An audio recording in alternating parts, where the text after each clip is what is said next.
आज की कहानी जुड़ी है भारत के एक ऐसे किले से जहां रात के समय आज भी घुंघरू की आवाज सुनाई देती है। लेकिन जैसे ही कोई उसके पास जाने की कोशिश करता है वो अचानक हवा में गायब हो जाती है।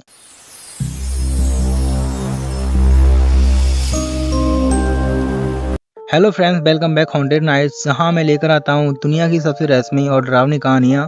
ऐसी कहानियां जिनके पीछे छुपे हैं कई राज। और आज की कहानी है गोलकोंडा फोर्ट की। कई सौ साल पहले गोलकोंडा फोर्ट हैदराबाद का एक बहुत ही शानदार किला हुआ करता था।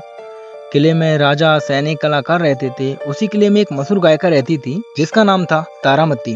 कहते हैं उसकी आवाज इतनी मधुर थी कि जब वो गाती थी तो उसकी आवाज किले की दीवारों से टकराकर दूर तक सुनाई देती थी।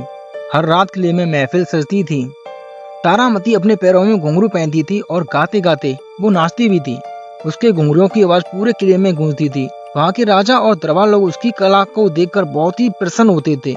लेकिन एक रात ऐसा कुछ हुआ जिसने पूरे किले की कहानी बदल दी। एक रात अचानक किले पर दुश्मनों ने हमला कर दिया। पूरे किले में अफरा तफरी मच गई। सैनिक तलवार लेकर लड़ने लगे। लोग अपनी जान बचाने के लिए इधर उधर भागने लगे। उसी अफरा तफरी में तारामती अचानक गायब हो गई। किसी को नहीं पता चला कि वह कहाँ गई। कई सैनिकों ने उसे ढूंढने की कोशिश की लेकिन उसका कोई पता नहीं चला। और वहीं कुछ कहते थे कि किले के किसी गुप्त रास्ते में तारामती फंस गई है, लेकिन उसकी लाश कभी नहीं मिली। उस घटना के कुछ ही दिनों बाद किले में अजीब घटनाएं होने लगी। रात के समय पहरेदारों को घुंघरू की आवाज सुनाई देने लगी, जैसे कोई धीरे धीरे चल रहा हो। जब भी पहरेदार उस दिशा में जाते वहाँ कोई नहीं होता था। एक रात एक गार्ड किले में गश्त दे रहा था। रात के करीब 12 बजे थे।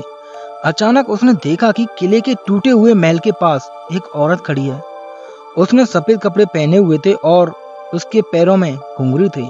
गार्ड ने सोचा शायद कोई इंसान होगा, लेकिन जैसे ही वो उसके पास गया और गार्ड डर के मारे तुरंत वहां से भाग गया। उसके बाद कई पहरेदारों ने भी ऐसी घटनाएं बताई।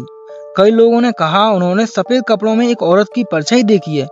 कुछ लोगों ने ये भी कहा कि रात में किले से नाचने की आवाज आती है, लेकिन जब लोग वहां पहुंचते हैं तो कोई वहां नहीं होता। और कुछ लोगों का मानना है कि वो परछाई गायिका तारामती की आत्मा है, जो आज भी गोलकोंडा फोर्ट के खंडरों में भटक रही है। तो फ्रेंड्स, ये थी गोलकोंडा फोर्ट की कहानी। क्या सच में आज भी वहाँ तारामती की आत्मा भटकती है या सिर्फ ये लोगों की कल्पना है? एंड अगर आपको ऐसी डरावनी कहानियां पसंद है तो वीडियो को लाइक करें और चैनल को सब्सक्राइब कर लें यार। थैंक यू, मिलता हूँ नेक्स्ट वीडियो में।